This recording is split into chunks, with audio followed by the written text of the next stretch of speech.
Once upon a time, for that is how these things start, you know, there was a little girl. The world was new, and there were still so many things to explore. Now she was not the first little girl to have existed, but she was special. Her mind was full of patterns, and things danced and sang behind her eyes. Large creatures with animal heads and wings, beings with eyes of knowledge, and silence full of words. She often saw things that made no sense, but felt as if they should. This little girl, for we shall follow her, was known as Archer. Not because she could shoot a graceful arrow through the air, but because of the tradition of passing down names. Archer had imagination, a mind of patterns. Most children do when they are small. If it were not for her grandmother, the patterns might have faded away as she grew. Instead, they were nurtured and given access to light. Her grandmother was a teller of tales and a singer of songs. With her mind, she could bring the very essence of the story to life. Words sprang off the pages of books and made whole worlds to play in. Archer heard stories that were many years old, fairy tales and myths and legends. As she sat and listened to her grandmother, she learned how to make her own words come to life as well. Together, the two of them created a new world, one of their very own, in which they could have as many adventures as they pleased. Sometimes they invited other people to join them, and when Archer's brother came along, he had a part as well. In this world there was a forest. It had babbling brooks and still, quiet pools of water. Ancient trees towered over the forest floor and shaded the undergrowth with speckled sunlight. Many different creatures lived there, but not too many at one time, just as many as were needed by Archer and her grandmother.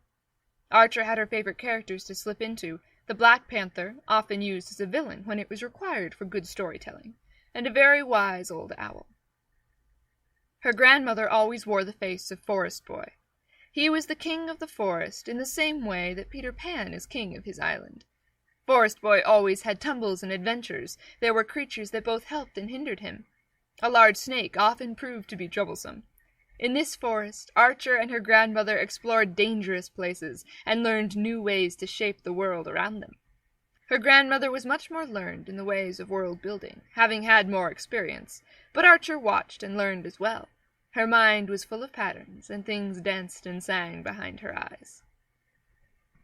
Stories have twists, you see. Things that make you want to keep going so you can see them resolved. There can't be light without darkness, or good without evil. So it is in this case.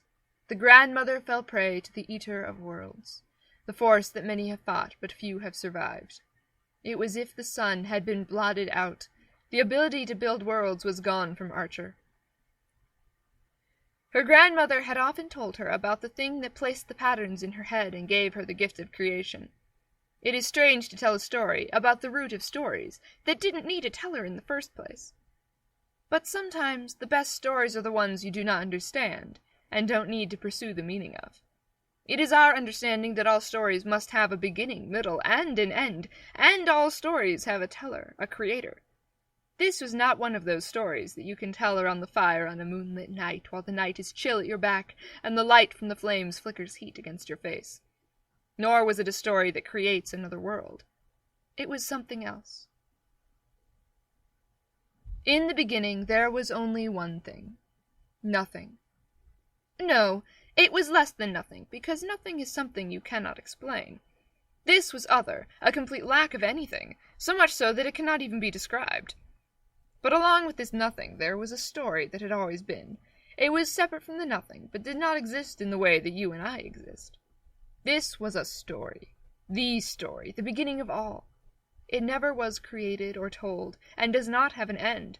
Stories do not exist in a vacuum, nor should they. So the first story created tale-tellers and song-singers. These became us, and we danced in the early days of the world, filling space around us with words and pictures. We practiced making our own stories, and the first ones we told, they were about the first story itself. Time continued, having now been created, while more and more stories were told. Some of us began to twist the truth out of our words, and forget the first story. There were others around Archer who had also told her the tale of the first story, but these people were not tale-tellers or song-singers.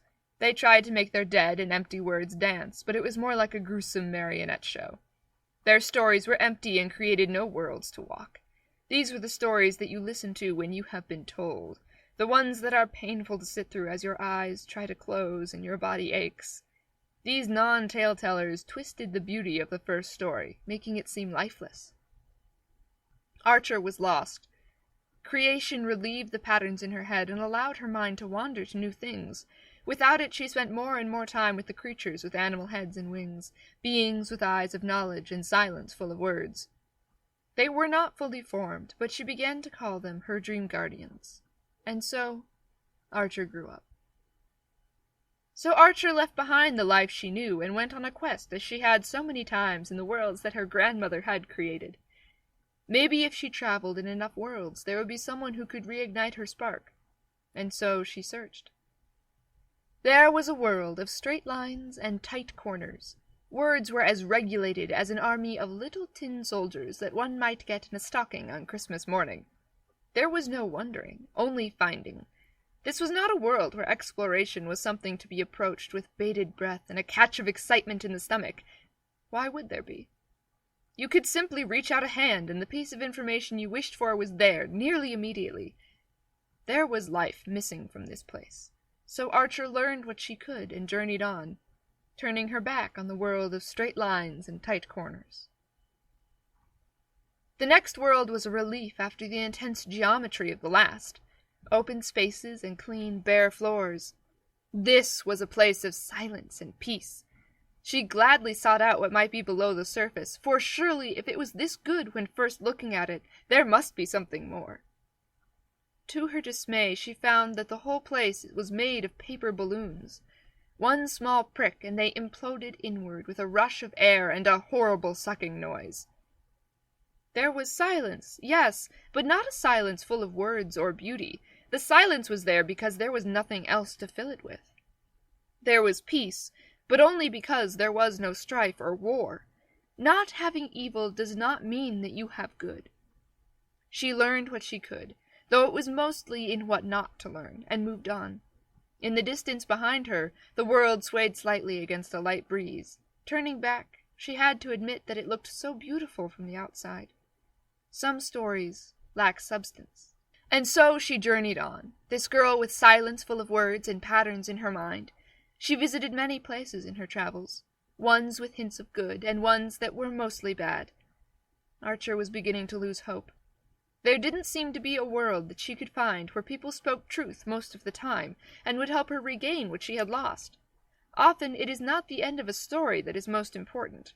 If that were so, then there would be no point in telling tales. How you tell a story and what happens along the way is what makes it captivating. It is the journey that matters. There were other travelers on the paths between worlds. As they passed each other by, conversations and stories were shared. Archer found herself in the company of a man with wooden arms and metal hair. He didn't tell his stories with words. Instead, he built them from bits and pieces gathered as he traveled. There was a simple joy in watching him work. His hands flew from one piece to the next, never pausing or second-guessing. He was happy to share some of his skill with the young woman who had patterns in her head and silence full of words. They created together. Not whole worlds, but snippets, small doorways.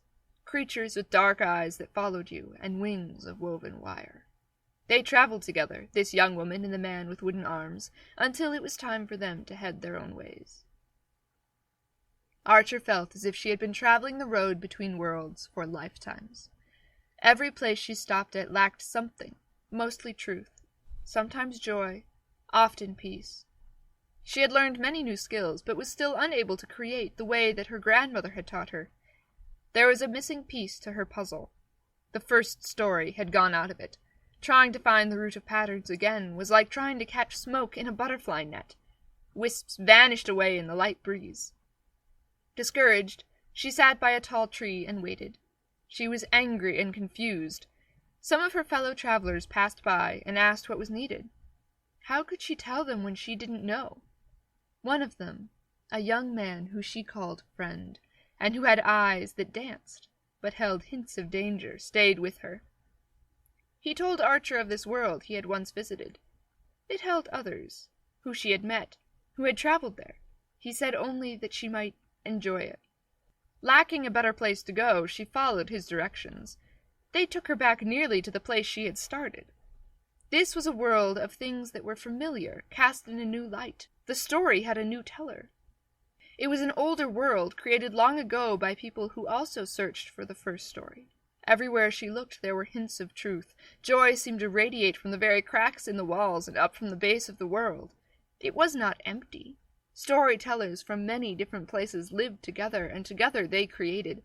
She sat among them and listened as with new words they told the same story that her grandmother had told.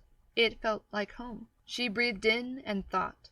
She breathed out and created. All of the patterns in her mind seemed to breathe with her, and then, in a mighty flood, poured out of her eyes and hands. She made her own new world, full of creatures and forests, rivers and mountains. Her dream guardians became real and spread out over the land. Every piece of her world spoke to the same thing, all told the same story. The first story. Archer breathed again, and remembered her grandmother.